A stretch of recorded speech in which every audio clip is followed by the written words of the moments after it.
do not begin here. You awaken here. The air did not move. It glowed faintly, as if lit by a memory too sacred to fully reveal itself. There was no breeze, no breath, only a vibration, like the hum of a forgotten word still echoing through the architecture of the soul. Somewhere between starlight and stone, a chalice overflowed, not with wine, but with radiance. Its contents spilled endlessly, and yet never lessened. You've seen it before, haven't you? In dreams you couldn't keep, in visions you couldn't claim. This is the violet flame, not a metaphor, not a symbol, a living current, invoked, not owned, directed, not controlled. Its touch burns away illusion, but only if you've stopped asking to be saved. They say the one who taught its use never gave his name. Others called him Master R. Rakotsi, Saint-Germain. The voice behind, the curtain of Shasta, the whisper encoded in the great work, but names are veils, and he was never interested in being seen. When seekers climbed the mountains, he appeared in mirrors. When scholars begged for truth, he answered in silence. When the broken stumbled into presence without knowing why, he taught. He teaches those who never seek and hides from those who do. This paradox is not a riddle. It is a threshold, a test, a turning of the inner gaze. And somewhere in you the chalice has already tipped. So we begin not by asking what he did or when, but by considering a deeper question.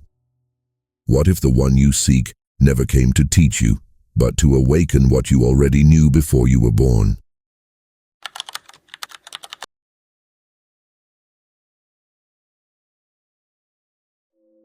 The pages remain, but the meaning was scorched. Officially, he was never born. There is no birth certificate, no grave, no parentage, only appearances, scattered across centuries like fingerprints burned into time. In the court of Louis C. Thom, a man named Saint-Germain dazzled diplomats with music, languages, and elixirs. In 18th century Vienna, he whispered peace plans during wars no one understood. In Russia, he healed with light. In the Americas, he warned of coming storms. And on Mount Shasta, his voice still echoes among the crystalline silence, not with sound, but with presence. But even this list is a misdirection, because it assumes we are tracking a person. What if we are not? A time will come when man will master forces that can either elevate him or destroy him. And in that hour, the veil will thin.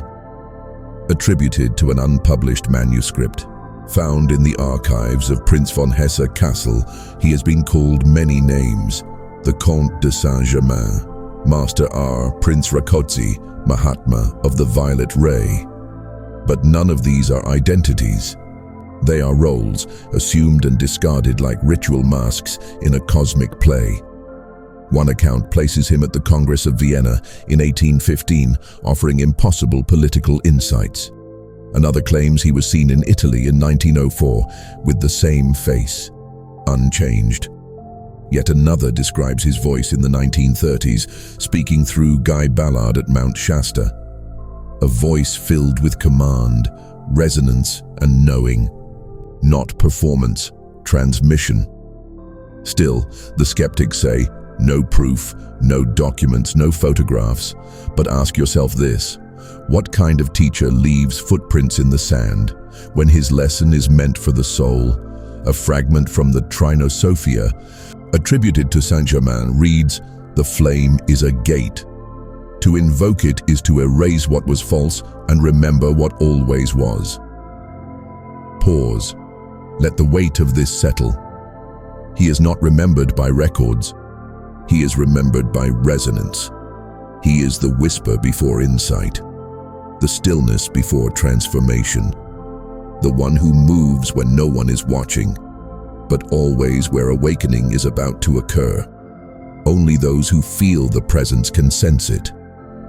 So, if you feel something stirring now, Comment, "I see the flame." Let the others wonder what you mean.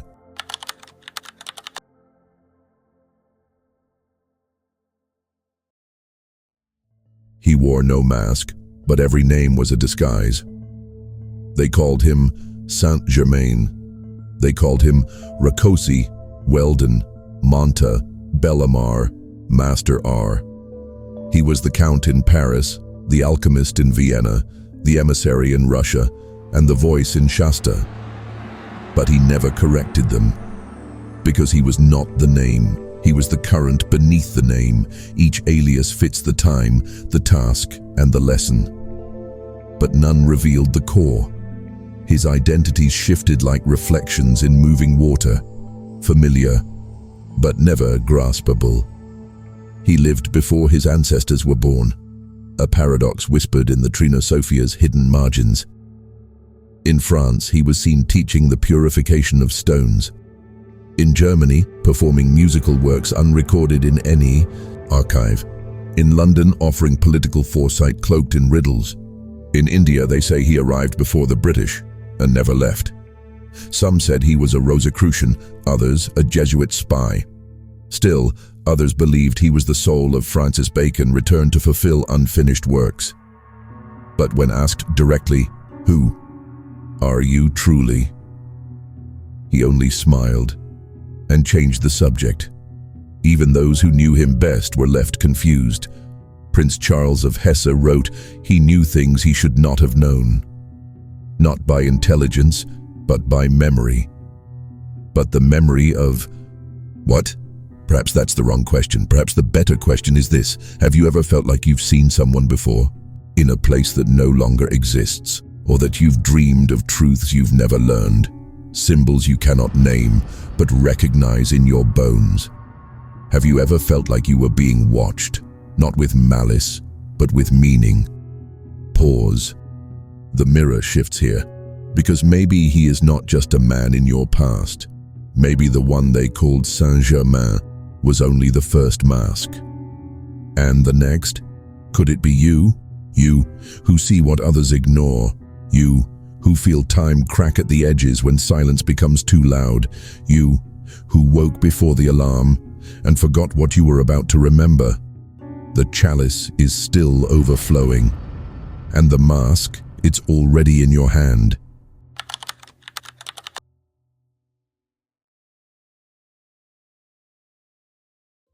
History explains him. Mystery activates him. The violet flame. It is not a metaphor, not a symbol, though symbols shiver in its wake. It is a current, a frequency of consciousness, a light so pure it devours falsehood, not with violence, but with radiance, and the one they call Saint-Germain. He did not create it, he remembered it, and then reminded others that they could too. To the untrained, it feels like warmth during meditation, a tingling in the spine, a sudden clarity in a chaotic room. But to those who begin to awaken, the violet flame is something more, a tool, a key, a teacher, a test. The flame does not burn the body, he once said. It burns the shadow that clings to the soul. This is not spiritual poetry. It is esoteric physics, the transmutation of dense patterns into higher resonance. Alchemy, not of lead into gold, but of identity into essence. Saint-Germain taught this principle through symbols, through tone, through ritual and silence and presence, never through dogma. He wasn't there to instruct. He was there to ignite. In one account preserved by the Rosicrucians of Vienna, a student described a moment when the master placed his hand over the heart of an initiate, and the man collapsed, weeping, having seen every falsehood I'd ever believed about myself dissolve into something too ancient to fear. That was the violet flame, not taught, transmitted, and at the center of this transmission, the chalice. At first, it appears subtly in vision and dream, an ornate cup forged not of metal, but of luminescent geometry. It overflows, endlessly, yet never spills. It is motion without origin, light without heat, wisdom without language. Later you realize it is not outside you, it is you. The chalice is the soul, unbound by fear. It is your capacity to receive the sacred and still remain intact. To pour without emptying is not a miracle, he told a disciple. It is the natural state of one who no longer leaks. This is why Saint-Germain was never only concerned with outer alchemy. His true work was inner transmutation, a process that no laboratory could contain. He spoke of the three alchemies: the body, to be honored, purified, and illuminated; the mind, to be emptied of illusion and aligned with cosmic law; the soul, to be remembered as the flame that it is, not the form it takes. He was seen holding scrolls, but they were symbols. He was heard reciting incantations, but they were calibrations, not to command the universe, but to resonate with it. Lead is the body, silver is the soul, gold is the flame made flesh.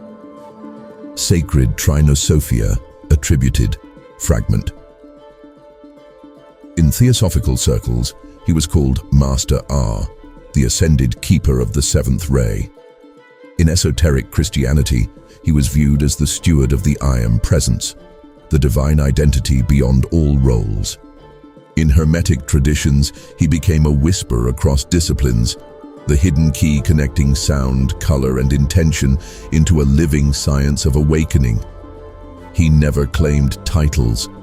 He never built temples, because the temple he served was the human being in their becoming. He once said, "I do not wish to be followed. I wish to be remembered, and not as a name, but as a mirror." And so we return again to the chalice. But now it is not a vision, it is your spine straightening in recognition. It is your breath deepening in quiet awe. It is the inner eye beginning to open, not to see the world, but to unsee the veil. If you've ever felt like you've been preparing for something without knowing what, this is it. You are the fire remembering it is not smoke.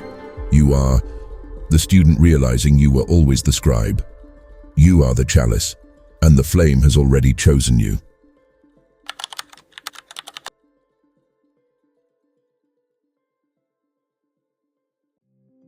He is gone, but his shadow is still moving. What happens when a flame leaves no ashes? When a master disappears, but his presence grows louder? They say he died in 1784, that his final breath passed in a quiet estate in Germany, with only Prince Karl von Hesse at his side, but the prince's journals betray uncertainty. If he truly died, I cannot say, because not long after he was seen again and again in France, in Italy, in the dream of a mystic who had never heard his name, yet somehow knew his voice. Saint-Germain did not leave behind monuments. He left frequencies, echoes woven into the rituals of secret societies, the affirmations of mystical orders, and the very air around those who call upon transformation without knowing why. His presence lingers in the I Am decrees, spoken with fire and certainty, in the chants of the Violet Flame movement, in the private ceremonies of Rosicrucians and esoteric Christians. But these are only shadows of the original current. The true legacy of the Ascended Master is not found in what people say about him, but in what awakens inside them when his name is spoken. He is the archetype of the returning teacher, not a savior, not a prophet, but the one who reminds you that you were never powerless to begin with. He does not walk in light. He is the light that walks through you. Whispered Teaching, Violet Flame Retreat, 1987. In the 20th century, movements emerged claiming contact with the Master, the I Am activity, founded by Guy Ballard. The Great White Brotherhood, guided by Mark and Elizabeth Clare Prophet, the Summit Lighthouse, and others still unnamed. Each one reported visions, voices, downloads. They called him the hierarch of the age of Aquarius, a being sent to guide Earth's spiritual evolution, not by imposing law, but by lighting the inner temple within each initiate. And yet, even now, Saint-Germain claims no movement. He leaves no creed, because his work is not to build belief. It is to ignite remembrance. The chalice, do you recall it? It now lives in silence, in breath, in resonance, not on altars, but in you. You are the vessel, and if you feel the flame stirring, it is not new, it is ancient, it is home. He is no longer a figure walking through time. He is a vibration that finds those ready to carry it forward, and if you're still watching, still listening, then you've already been chosen.